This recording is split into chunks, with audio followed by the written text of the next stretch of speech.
बहुत सावधानी से सुनने योग्य बात है। सूत जी क्या कह रहे हैं? धर्मः स्वनिष्ठितः पुंसाम विश्वक्सेन कथासु यः नोत्पादये दधिरतिम श्रम एव ही केवलम। कोई व्यक्ति अपने घर में अनुष्ठान कराता है, नवरात्रि पूजन कराता है, भगवान शिव का रुद्राभिषेक करता है,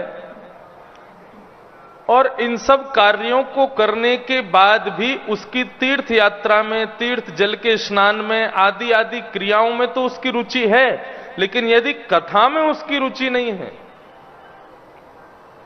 समझ में आ रही है बात? हवन में रुचि है, अनुष्ठान में रुचि है, तीर्थ यात्रा में रुचि है, नदी स्नान में रुचि है, जप नियम आदि इन सब में खूब रुचि है, लेकिन यदि कथा में उसकी रुचि नहीं है तो उसके द्वारा किए गए अनुष्ठान, उसके द्वारा किए गए यज्ञ, उसके द्वारा किए गए जितने भी पूजा पाठ, नदी स्नान, तीर्थ आदि हैं, वो सब क्या हो जाएंगे? श्रम एव ही केवलम। वो केवल श्रम मात्र बन के रह जाएंगे, उसका कोई फल उसको नहीं मिलेगा।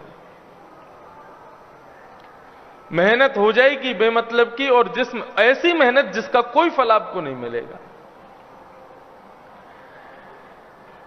बंधुओं, मैं भागवत का वक्ता हूं, इसलिए इस बात को कहता हूं, आप वैसा विचार मत कीजिएगा। आप चाहे अनुष्ठान करें, चाहे तीर्थ यात्रा करें, चाहे जल स्नान करें, चाहे कोई भी अनुष्ठान करें, लेकिन उस अनुष्ठान के विषय में जब तक कथा के माध्यम से सुन नहीं लोगे, तब तक उस अनुष्ठान में रुचि बनेगी नहीं। सबसे पहले आपकी रुचि कथा में होनी चाहिए, सत्संग में होनी चाहिए, संतों के प्रवचन में होनी चाहिए।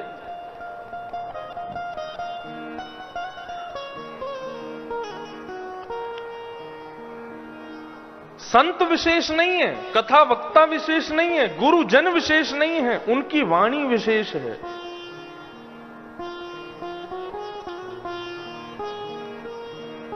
किसी जीव को गुरु मानना ये अपराध है। वो सामान्य व्यक्ति आपका गुरु नहीं हो सकता, उसकी वाणी आपकी गुरु हो सकती है।